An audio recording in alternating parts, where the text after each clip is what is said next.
If your horse has weak, cracking, or crumbly hooves, what you feed them tonight can start changing that. Stick around, because by the end of this video, you'll know exactly what to put in the feed bucket and exactly when to expect real results. But here's the catch. Most owners get the timeline completely wrong.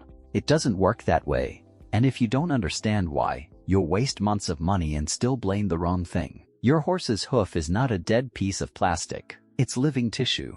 It grows from the coronary band, right below the hairline, all the way down to the ground. And it grows slowly, about 1/3 of an inch a month. That means a full hoof takes close to a year to grow out completely. So 90 days doesn't mean a whole new hoof. It means something else, something you can actually go check right now.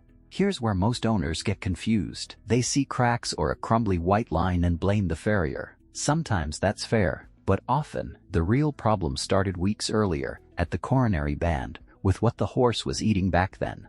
The hoof in front of you is a record of the past, not the present. And that record is more literal than you'd think. Look closely at your horse's hoof wall. See those horizontal ridges circling it? Those are growth rings, and they're basically a diary written in horn. Here's how to actually read one. Find the coronary band, that's today's entry. Follow the wall down toward the ground, and you're reading backward through time, month by month. A tight, smooth band means a stable, well-fed stretch.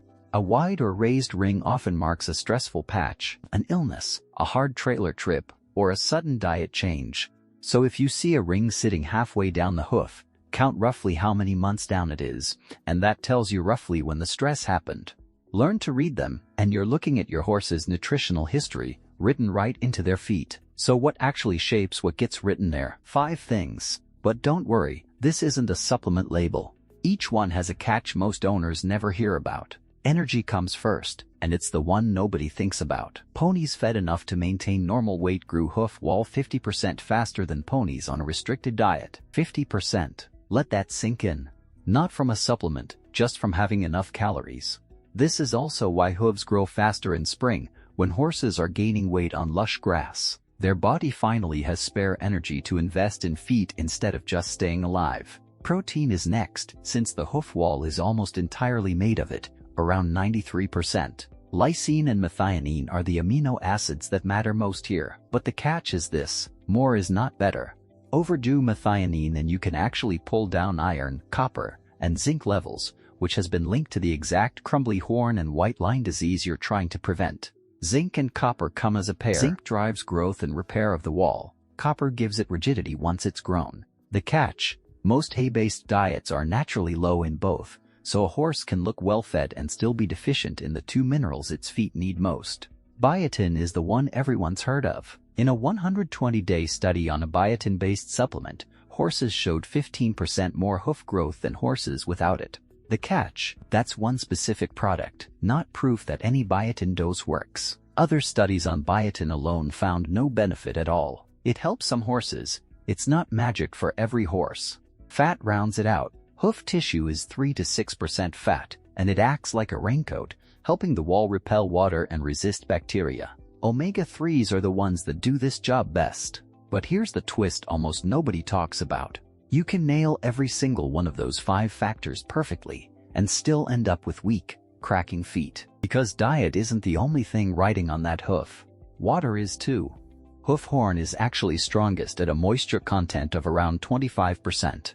Not bone dry, not soaked, just stable. The problem is stability, not wetness or dryness on its own. A horse standing in mud all winter, then suddenly out on dry summer ground, gets hit with a rapid swing in moisture.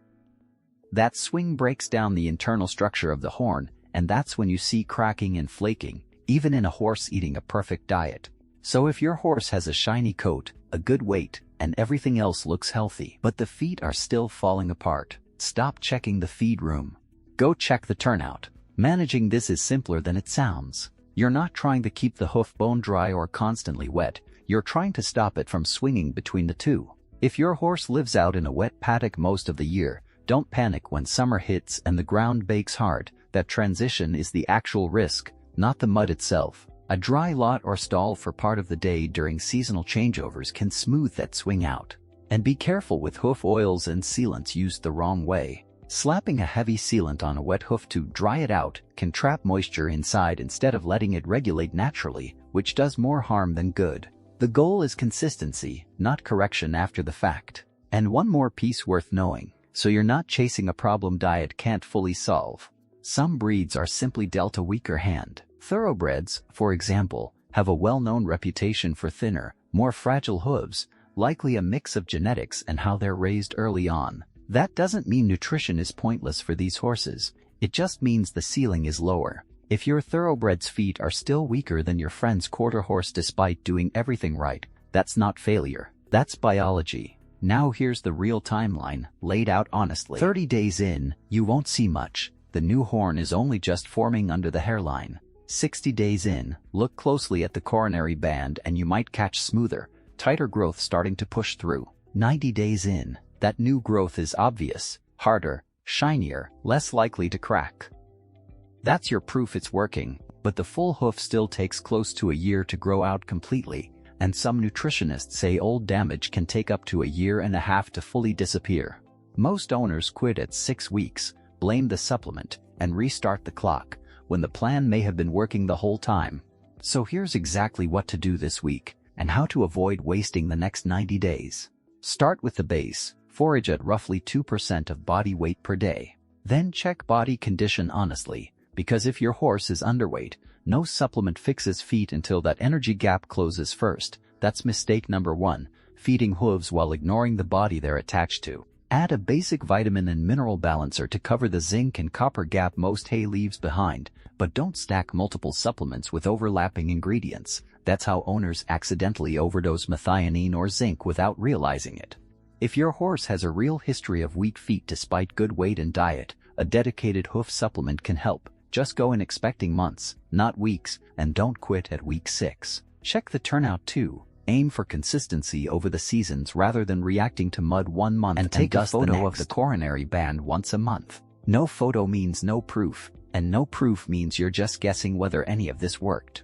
So, hooves grow slowly. 90 days shows new growth, not a new hoof. Energy matters more than most owners realize. Moisture can undo a perfect diet if it swings too much. Genetics sets the ceiling, but nutrition decides how close you get to it. And those rings on the hoof wall, that's your horse quietly telling you what their diet and their environment have been doing all along.